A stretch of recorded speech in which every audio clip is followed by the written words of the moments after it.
किसान भाइयों नमस्ते, मैं एफसीओ साहिल गाड़ेकर, सोइल टेक्नोलॉजी एससीटी वैदिक में आप सभी का स्वागत है।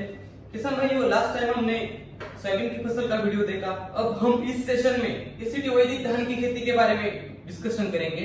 एससीटी वैदिक का इस्तेमाल करके धान की फसल कैसे लेना है, बुआई से कटाई तक बीज प्रोसेसिंग करने के लिए क्या करना है, फ्लावरिंग स्टेज में उसको क्या देना है, सेटिंग स्टेज में उसको क्या देना है, अगर आपको रेसिड्यू फ्री उत्पादन निकलना है तो उसके लिए आपको क्या करना है, आपके जो चावल है, आपका जो उत्पादन है उसको बढ़िया क्वालिटी लाने के लिए आपको क्या क्या करना है, हम अभी इस वीडियो में देखेंगे। तो चलिए हम आगे एससीटी वैदिक के कुछ किसान के झलके हम यहाँ पे देखते हैं। केमिकलनी काय व्हायचं, थोडं तेवढ्यापुरता हिरवागारपणा यायचा, ओके पण लगेच भात पिवळं पडायचं. ओके पण आता कायमस्वरूपी हिरवेगार ही म्हणजे पात हिरवी गार आहे हिरवीगार एकदम. राहिलेली. Okay okay. आता ह्याचे जर शेंडे पाहिले बघा, आता मी शेंडे जर पाहिले सगळे असे तर एकदम कडक असे आणि ताट शेंडे आहेत, आणि टोकदार आहे. टोकदारीत. मला सांगा ह्यापूर्वीच काय इतिहास होता थोडासा तो सांगा ना. म्हणजे हे जे तुम्हाला दिसतंय सगळं ताटपणा, ताठरपणा, ह्याच्यामध्ये पानांमध्ये एकदम तलवारी सारखं बघा ना, हे बरोबर. काय तेज आहे याच्यावरती. बरोबर. हे तेज ज्यावेळेस केमिकल तुम्ही वापरत होता त्यावेळेस होतं का? नाही एवढं नव्हतं की अच्छा. तेजपणा वगैरे, आता हा जो तेज तापमाना वगैरे दिसतोय, एवढा नव्हता, केमिकलला एवढा येत नाही. अच्छा, आणि अजिबात रोगराई वगैरे काहीच नाही त्याच्यावरती. ह्याच्यावरती ह्याच्यावरती. शक्य त्याला रोग राही काय येते, याच्यावरती बारीक तुडतुड्या वगैरे येतात त्याच्यावर. करपा येतो का? करपा नाही, करपा बी येतो कधी कधी, ओके. पण आता करपा वगैरे याच्यावर काहीच नाही सध्या. किसान भाइयों, ये हमारे शिलिमकर सर उनका वीडियो है, पुणे जिले का।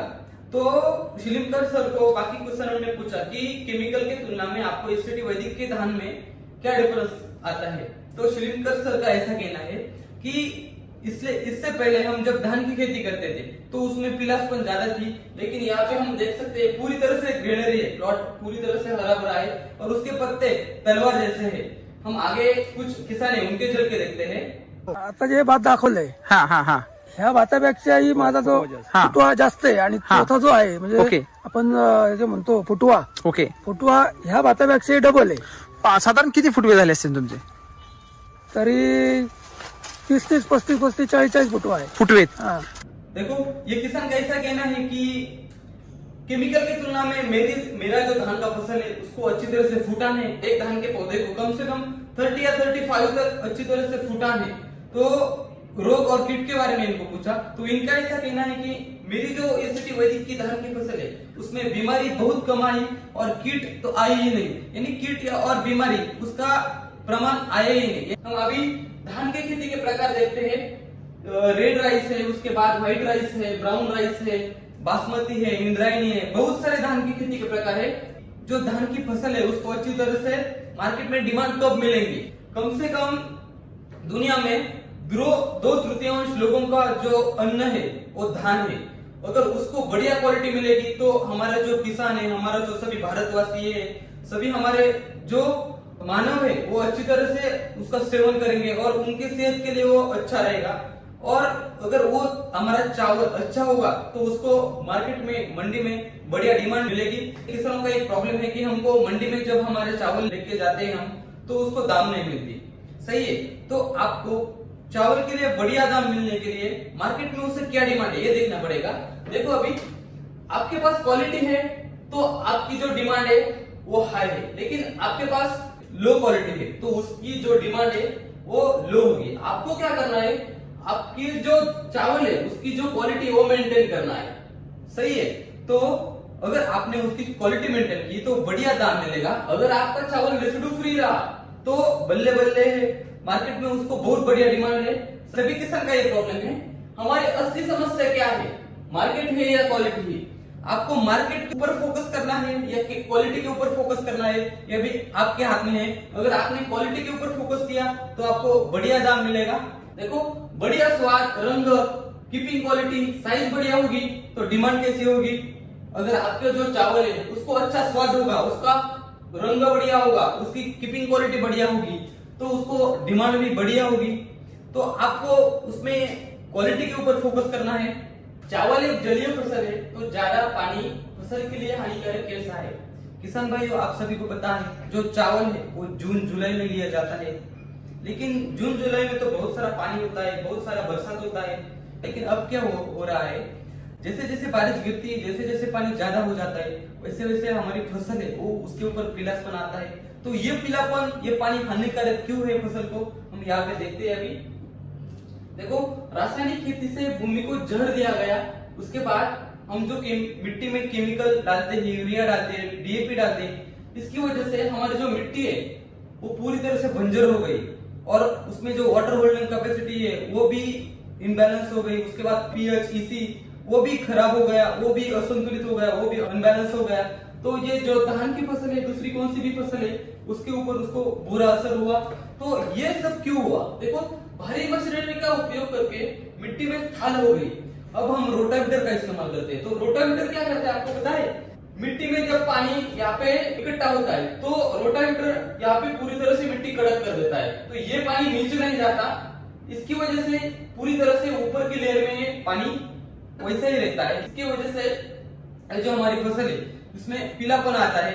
पानी की उचित निकासी का अभाव और मिट्टी की जल धारण क्षमता में कमी के कारण पानी फसलों के लिए एक जहर बन गया है। अभी प्रॉब्लम क्या है? मेन जो हमारी मिट्टी है उसमें जो जल धारण क्षमता है वो बहुत ही कम हो गई। ऐसा क्यों हुआ? जब हम रोटावेटर का इस्तेमाल करते हैं तो ये सब प्रॉब्लम हो जाता है। ऊपर की जो मिट्टी है वो पूरी तरह से खाल पकड़ती है।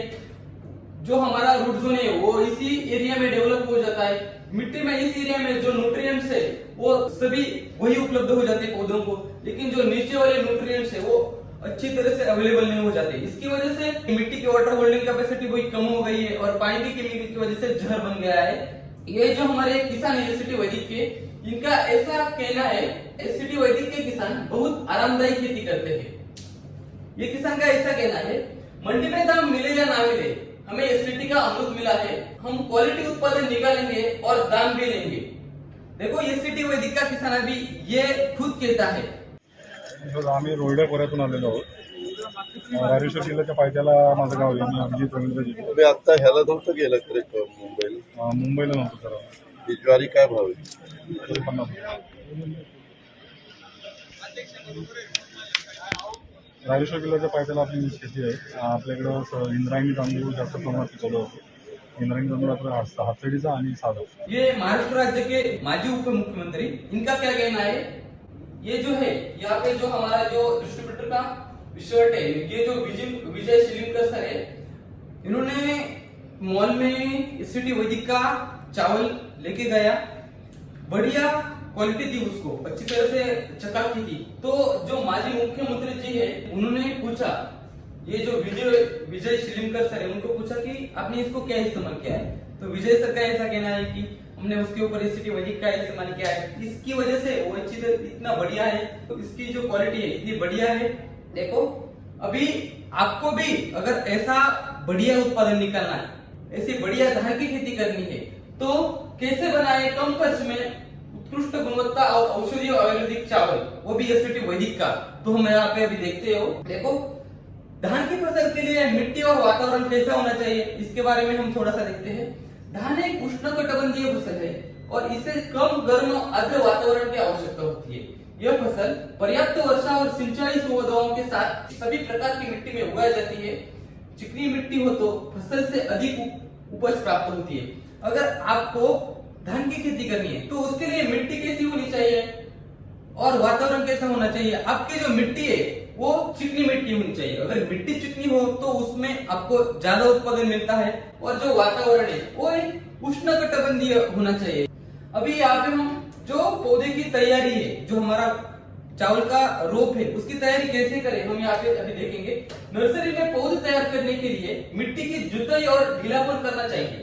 रोपण के लिए खेत में ऊंचे स्थान को चुने और चारों तरफ गहरी खांचे खोदे। इससे भारी बारिश की स्थिति में भी पानी की निकासी में मदद मिलेगी और पौधों की मृत्यु दर में कमी आएगी। आपको क्या करना है? चावल का जो रोप है वो बनाना है, तो उसके लिए आपको मिट्टी की जुताई करनी है। आपको ऐसी प्लेस चॉइस करनी है, उसकी वजह से जो हमारा पानी है उस एरिया में हमारा जो पानी है वो कम रहे और हमारे पौधों का यानी हमारे जो रोप है उसका बढ़िया विकास हो और उसकी जो मृत्यु दर है यानी विल्टिंग का प्रॉब्लम है वो कम आए। आपको दो चीजें इसमें ध्यान में रखनी है। आपको मिट्टी को ढीलापन करना है यानी मिट्टी की जुताई करनी है और बीज के लिए यानी रोपण के लिए ऊपर की जो जगह है वही चुननी है। बीज प्रक्रिया धान की फसल के लिए बीज प्रक्रिया कैसे करें हम यहाँ पे देखेंगे। अभी बुआई से पहले आपको क्या करना है? 1 केजी बीज के लिए सॉइल चार्जर 5 मिली लेना है, रूट चार्जर 5 मिली लेना है, पेस्ट ट्यूनर 5 ग्राम लेना है और इसके साथ से आपको बीज प्रक्रिया करनी है। तो बीज प्रक्रिया कैसे करें हम, यहाँ पे एक वीडियो है वो देखते हैं।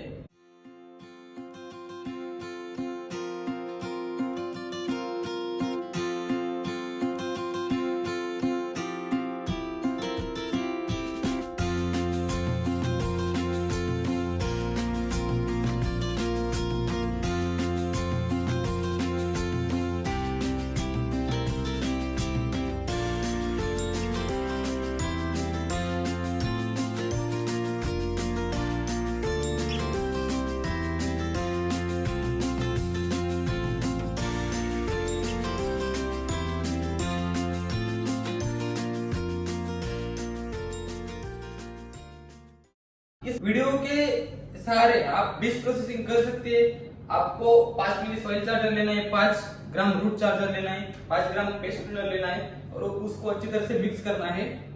देखो अभी ये बीज प्रोसेसिंग है, ये बहुत ही इंपॉर्टेंट है।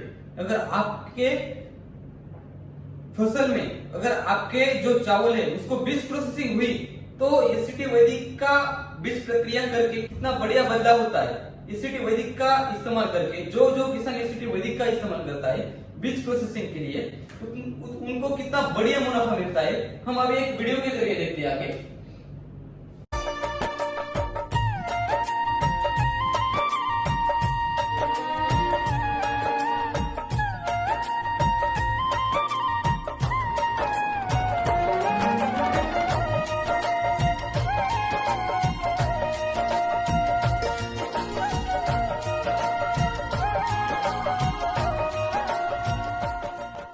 देखो किसान भाइयों, अभी हमने एक वीडियो देखा। ये हमारे सिंधुदुर्ग डिस्ट्रिक्ट के अमर महाडिक नाम के किसान है, उनका खेत है। उन्होंने एक प्रयोग किया, एक खेत में एससीटी वैदिक का इस्तेमाल किया और दूसरे खेत में केमिकल का इस्तेमाल किया। तो आप यहाँ पे देख सकते हैं उसकी जो रोपण है, बीज की जो जर्मिनेशन है कितनी अच्छी तरह से हुई है और जो केमिकल का है उसकी जर्मिनेशन कैसी हुई है। तो बीज प्रक्रिया कितना इंपॉर्टेंट है यहाँ पे आप देख सकते हैं। बीज प्रोसेसिंग के बाद आपको क्या करना है, हर आर क्षेत्र में बेड बनाने से पहले आपको क्या करना है, एक आरी के लिए आपको कृषामृत 25 किलो लेना है, रूट चार्जर 20 ग्राम लेना है, न्यूट्री चार्जर 20 ग्राम लेना है, पेस्ट ट्यूनर 15 ग्राम लेना है और माइक्रो चार्जर है वो 20 ग्राम लेना है। इसके हिसाब से आप एक आरी को कृषामृत का बेसल खुराक डाल सकते हैं। देखो अभी बीज आपने इसको कृषामृत का बेसल खुराक डाला तो जो चावल का बीज है वो कैसे डालने हैं हम यहाँ पे एक वीडियो के जरिए देखते हैं। देखो ये किसान क्या कर रहा है, इसी तरह आप जो रोप है वो डाल सकते हैं चावल का। देखो किसान भाइयों, हमने एक वीडियो के जरिए देखा किसान ने वैसे बीज प्रोसेसिंग करके चावल है उसको फेंक दिया। फेंक देने के बाद क्या करना है, उसको पानी देना है। तो उस पानी के जरिए आपको 25 मिली सॉइल चार्जर देना है। यानी कैसे देना है वो, उसका आप मिट्टी के ऊपर स्प्रे कर सकते हैं, घना स्प्रे किया तो भी चलेगा। रोपाई के 12 दिन बाद आपको क्या करना है, यहाँ पे हम देखते हैं। अभी लिप चार्जर 600 ग्राम लेना है, क्रॉप चार्जर 1 लीटर लेना है, सॉइल चार्जर 1 लीटर लेना है। जब आप उसको पानी पिलाते हैं, पानी देते हैं तो पानी के साथ आप इसको दे सकते हैं। अगर पानी नहीं दे सकते तो आप उसके ऊपर घना स्प्रे भी कर सकते हैं। स्प्रे के लिए आपको लिप चार्जर 3 ग्राम लेना है, क्रॉप चार्जर 2 मिली लेना है और जो एनर्जी बूस्टर है वो 1 मिली लेना है। रोपण से पहले बेसल खुराक का प्रबंधन, आपको रोपण से पहले बेसल खुराक कैसे डालना है, कितना डालना है, यहाँ पे हम देखेंगे। रोपण से पहले खेत को तैयार करने के लिए कीचड़ करके ट्रैक्टर या बैलों द्वारा अच्छी तरह से रौंदना चाहिए। कीचड़ आधा से 1 फुट गहरा होना चाहिए। आपको क्या करना है, रोपण से पहले अच्छी तरह से कीचड़ करना है। वो कीचड़ आपको ट्रैक्टर नहीं तो बैलों के जरिए रौंदना है और अच्छी तरह से कीचड़ कम से कम 1 या आधा फुट गहरा होना चाहिए। कीचड़ होने के बाद आपको बेसल खुराक डालना है। अब वो बेसल खुराक कितना डालना है देखते हैं हम। कृषामृत की 4 बैग लेना है, रूट चार्जर 1.2 केजी लेना है, न्यूट्री चार्जर 1.2 केजी लेना है, पेस्ट ट्यूनर 1.2 केजी लेना है और जो माइक्रो चार्जर है वो 250 ग्राम लेना है। ये बेसल खुराक अच्छी तरह से मिक्स करना है। जो कीचड़ किया है आपने, यानी जो जिस एरिया में आपने कीचड़ किया है उस एरिया में आप ये बेसल खुराक डाल सकते हैं और मिट्टी में अच्छी तरह से मिक्स कर सकते हैं। देखो ये जो नीचे है ये कृषामृत है, ऊपर से न्यूट्री चार्जर 1.2 kg है, रूट चार्जर 1.22 kg है, पेस्ट ट्यूनर 1.2 kg है और जो माइक्रो चार्जर है वो 250 ग्राम है। अगर आपने पौधे की रोपण की तो आपको क्या करना है, रोपण से एक दिन पहले सॉइल चार्जर 100 मिली और रूट चार्जर 15 ग्राम 100 लीटर पानी में लेना है। अगर आपने ये एप्लीकेशन किया तो आप जब उसका प्लांटेशन करोगे तो उसकी जो जर्मिनेशन है वो बहुत बढ़िया होगी। एक जगह पे केवल 3 या 4 ही पौधे लगाने, उसके बाद 2 या 4 सेंटीमीटर के डिस्टेंस में नीचे लगाए। अगर आपने उसको ज्यादा नीचे लिया तो उसका जो जर्मिनेशन है वो अच्छी तरह से नहीं होगा। कुछ किसान क्या करते हैं, जो पौधा है वो बहुत नीचे लगाते हैं, इसकी वजह से उनको उत्पादन कम आता है। अगर आपको उत्पादन कम आता है तो उसके पीछे ये भी एक समस्या है, आपको जब आप उसकी प्लांटेशन कर रहे हैं तो उसको 2 या 4 सेंटीमीटर ही नीचे लगाना है। हल्की वैरायटी के लिए आपको 15 सेंटीमीटर का डिस्टेंस लेना है, भारी वैरायटी के लिए आपको 20 बाई 15 का डिस्टेंस लेना है। हल्की वैरायटी के जो रोप है वो 90 दिन के बाद हार्वेस्टिंग हो जाती है, लेकिन जो भारी वैरायटी है उसको कम से कम 120 दिन लगते हैं। अभी इसमें 3 स्टेज रहती है, एक वेजिटेटिव, एक रिप्रोडक्टिव स्टेज और एक राइपनिंग स्टेज। अभी यहाँ पे हम देख सकते हैं ये जो ये वेजिटेटिव स्टेज है, ये जो है ये रिप्रोडक्टिव स्टेज है और ये जो है ये राइपनिंग स्टेज है। यहाँ पे क्या होता है, वेजिटेटिव स्टेज में पौधों को अच्छी तरह से फूटन आती है। रिप्रोडक्टिव स्टेज में क्या होता है, जो हमारा पौधा है उसको अच्छी तरह से फ्लावरिंग हो जाती है, सेटिंग हो जाती है। और राइपनिंग स्टेज में अगर आपके फसल को यानी अगर आपके पौधों को चावल आई तो उसके राइपनिंग की स्टेज होती है, यानी वो परिपक्व की जो स्टेज बोलते हैं हम, वो राइपनिंग स्टेज है। देखो अभी तक बीज प्रोसेसिंग कैसे करनी है, उसके बाद बेसल खुराक कैसे डालना है ये देखा। अभी आपने चावल का प्लांटेशन किया तो उसके बाद आपको क्या क्या करना है हम अभी देखते हैं।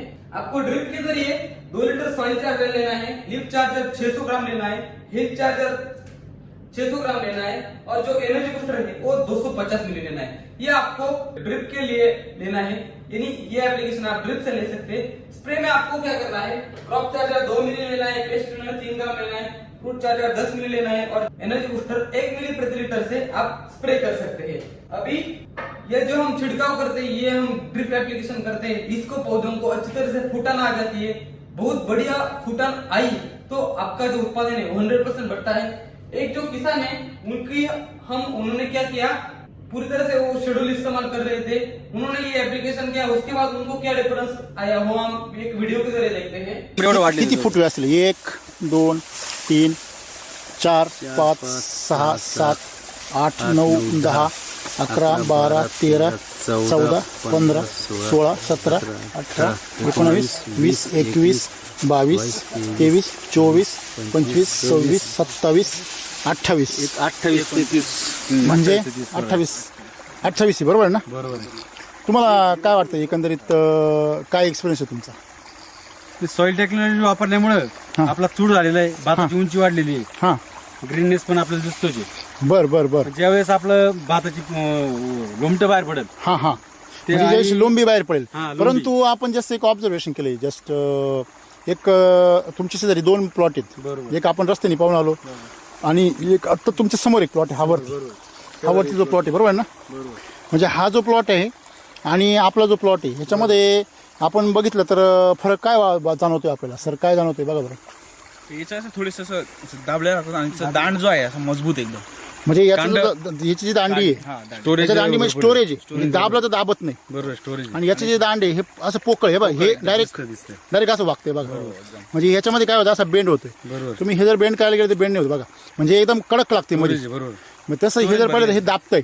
अभी हमने ये वीडियो देखा, इस वीडियो में खुद राम सर वो गिन रहे थे कम से कम 28 और ज्यादा से ज्यादा 30 प्लस फुटन एक जो चावल का पौधा है, एक जो चावल का फसल है उसको हो जाती है। तो आप हमने जो अभी स्प्रे बताया, ड्रिचिंग बताई, इसकी ताकत क्या है ये आप इस वीडियो के जरिए जान सकते हैं। आपको ये एप्लीकेशन स्प्रे से भी कर सकते हैं और जमीन से पानी के साथ भी दे सकते हैं, नहीं तो आप ड्रिचिंग भी कर सकते हैं। 20 दिन के बाद आपको क्या करना है, पेस्ट फाइटर 3 मिली, डिसीज फाइटर 3 मिली, फूड चार्जर 10 मिली, वाटर चार्जर 0.2 मिली, इसके हिसाब से आपको स्प्रे करना है। Soil charger 1 litre, leaf charger 600 ग्राम, हेड चार्जर 600 ग्राम, इसके हिसाब से आपको ड्रिचिंग करना है, नहीं तो पानी के साथ भी आप दे सकते हैं। 33 दिन के बाद आपको क्या करना है, सॉइल चार्जर 1 लीटर लेना है, रूट चार्जर 600 ग्राम लेना है, न्यूट्री चार्जर 600 ग्राम लेना है, जो एनर्जी बूस्टर है वो 250 मिली लेना है, और इसको आप बेसल खुराक इन्हें नहीं तो ड्रिप से दे सकते हैं। आपको छिड़काव के लिए क्या करना है, क्रॉप चार्जर 2 मिली से लेना है, फ्रूट चार्जर 10 मिली से लेना है, एनर्जी बूस्टर 1 मिली से लेना है। जब उसको 50 दिन होंगे तो 50 दिन के बाद उसको अच्छी तरह से फ्लावरिंग स्टार्ट होगी, अच्छी तरह से उसको सेटिंग स्टार्ट होगी, तो उस स्टेज में आपको सेटिंग चार्जर का सॉइल चार्जर के साथ एप्लीकेशन करना है। तो सॉइल चार्जर आपको लेना है 1200, सॉइल चार्जर आपको लेना है 1 लीटर, और उसके साथ सेटिंग चार्जर जो है जो 1200 ग्राम यानी 1200 ग्राम लेना है, 2 पैकेट लेने हैं। और आपको स्प्रे के लिए फ्लावर चार्जर लेना है 2 मिली, फ्रूट चार्जर लेना है 10 मिली, एनर्जी बूस्टर लेना है 1 मिली। पर लीटर के हिसाब से आप उसको स्प्रे कर सकते हैं। 50 डेज तक देखा, उसके बाद 55 डेज का एप्लीकेशन हमने देखा। तो ये एप्लीकेशन करके किसानों को क्या क्या मुनाफा होता है हम एक वीडियो के जरिए देखते हैं। दरवर्षी करतो, पण ह्या आता या भातात तुम्हाला समोर समोर दिसतंय हो, समोर एकच क्षेत्र एकच आहे. त्या हाईट मध्ये किती फरक आहे बघा, आणि ती लोंबी पण जास्त आहे, आणि पाणजावर गेलेलं नाही अजिबात. ते आता हे म्हणजे पोचत नाही. नका नका तुम्ही आता हे जे बघा, आणि हे जी लोंबी बघा, लोंबी समोरासमोर आहे रिझल्ट. हा आपला सॉइल चार्जर वापरलेला आहे, आणि हे रासायनिक वापरलेलं आहे. आमच्या चुलत्यांचं हे रासायनिक वापरलेलं आहे. पण फरक आहे हे बघा भातात वगैरे म्हणजे व्हरायटी एकच आहे का? एकच व्हरायटी आहे, त्यात काय नाही, एकाच दिवशी लावलेले एकच व्हरायटी आहे. ह्याला भात किती आहे बघा, आणि ह्याला भात किती आहे बघा. ह्याच्यात पण फरक आहे बघा. हा, भातात पण फरक आहे, आणि भात किती आहे बघा. हे भात रासायनिक वरच आहे, आणि हे भात आपले सॉइल चार्जर इथं तर तुम्ही बघितलं ना, समोर समोर दिसतंय या प्लॉट मध्ये किती समोर समोरच आहे. आपण स्वतः तोडलेलं आहे इथनं. ते बघा, आणि ह्याला भात किती आहे बघा. ह्याच्यात पण फरक आहे बघा. हा, भातात पण फरक आहे, आणि भात किती आहे बघा. हे भात रासायनिक वरच आहे, आणि हे भात आपले इथं सॉइल चार्जर इथं तर तुम्ही बघितलं ना, समोर समोर दिसतंय या प्लॉट मध्ये किती समोर समोरच आहे. आपण स्वतः तोडलेलं आहे इथनं. किती दिसते ते, जवळजवळ डबल पेक्षा जास्त आहे, 2.5 फूट आहे. आणि तुम्हाला आता खर्च जो आहे खर्चामध्ये काय सांगा? खर्च काय 550 रुपयाची एक गोण, सरासरी 1.25 गोण टाकले तर 600-700. ये तो सातारा डिस्ट्रिक्ट के किसान हैं। इन्होंने एक हाथ में एसीटी वैदिक का जो चावल है वो लिया है, और एक हाथ में केमिकल का चावल लिया है। तो उनका ऐसा कहना है कि एसीटी वैदिक का जो चावल है उसको अच्छी तरह से सेटिंग हुई है, बहुत बढ़िया है वो, और जो केमिकल का है उसको सेटिंग एसीटी वैदिक के बदले कम है। आपको क्या करना है, 65 डेज के बाद साइज चार्जर लेना है 2 मिली, क्वालिटी चार्जर लेना है 3 ग्राम, फूड चार्जर लेना है 10 मिली, एनर्जी बूस्टर लेना है 1 मिली। इसके हिसाब से आप प्रति लीटर के हिसाब से स्प्रे कर सकते हैं। ड्रिप से आपको क्वालिटी चार्जर 600 ग्राम लेना है, सेटिंग चार्जर 600 ग्राम लेना है, सॉइल चार्जर 1 लीटर लेना है, या आप ड्रिप के जरिए दे सकते हैं। देखो किसान भाइयों, अगर आपने ये एप्लीकेशन किया तो आपका प्रोडक्शन ये 100% बढ़ेगा। आपका जो चावल है उसको बहुत बढ़िया क्वालिटी आएगी। आपका जो चावल है उसमें अच्छी तरह से चटक के आई है। तो आप 65 डेज के बाद और 70 डेज के बाद ये एप्लीकेशन जरूर करें। देखो ये जो विजय शिलिमकर सर है, हमने अभी शुरुआत में जिनका वीडियो देखा उनका ये है, पूरी तरह से हार्वेस्टिंग वगैरह हो गई उनकी, उनको जो चावल की फसल है पूरी तरह से तैयार हो गई। उनके हाथ में जो चावल है उसकी क्वालिटी आप देख सकते हैं। उनका ये जो फार्म हाउस है, फार्म हाउस का ये फुटेज है, एसीटी वैदिक का धाने है, जो क्वालिटी देख सकते हैं आप। देखो किसान भाइयों, अभी हमने शुरुआत में बीज प्रोसेसिंग से यानी प्लांटेशन से यानी बुआई से कटाई तक उसको क्या क्या किया करना है धान की फसल के लिए, एसीटी वैदिक का शेड्यूल का, एसीटी वैदिक का क्या शेड्यूल है, स्प्रे में क्या करना है, ड्रिचिंग में क्या करना है, ये सब हमने देखा। तो बहुत सारे किसानों का ऐसा कहना है कि चावल की फसल में दूसरा कौन सा भी फसल है उसमें बीमारी आती है, सही है। तो ये बीमारी क्या है हम देखते हैं। अभी किसानों की सबसे बड़ी अज्ञानता है बीमारी। क्या बोल रहे हैं अभी, बीमारी क्या है, किसानों को क्या लगता है बीमारी किसान करता है, लेकिन ये बीमारी क्या है मैं आपको एक एग्जांपल के जरिए बताता हूँ। अंधेरे का अस्तित्व है क्या, नहीं है। तो अंधेरा क्या है, प्रकाश का अभाव है।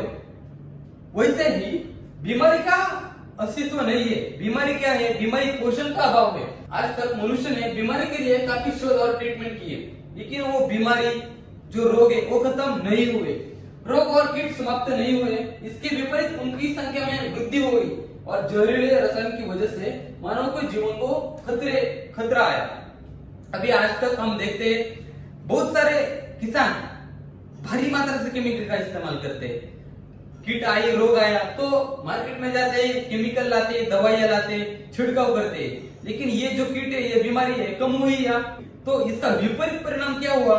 जो हमारा मानव है उसके जीवन में खतरा आया। आप सभी को पता है अभी बहुत बीमारी अभी बढ़ गई है। ये जो केमिकल की वजह से इतनी बीमारी आ रही है। बीमारी का क्या अर्थ है? यहाँ पे हम देखते हैं अभी प्राकृतिक स्वच्छता प्रणाली जो है वो क्या है, यानी हमारे जो नेचर में प्राकृतिक स्वच्छता प्रणाली है वो कैसे, वो यहाँ पे अभी देखते हैं। देखो अभी आपकी मिट्टी में फसल आया, उस फसल के ऊपर कीट वगैरह आते हैं, उस कीट को बड़े कीट खाते हैं, यानी लेडी बर्ड बीटल जो है वो जो हमारा थ्रिप्स है उसको खाता है।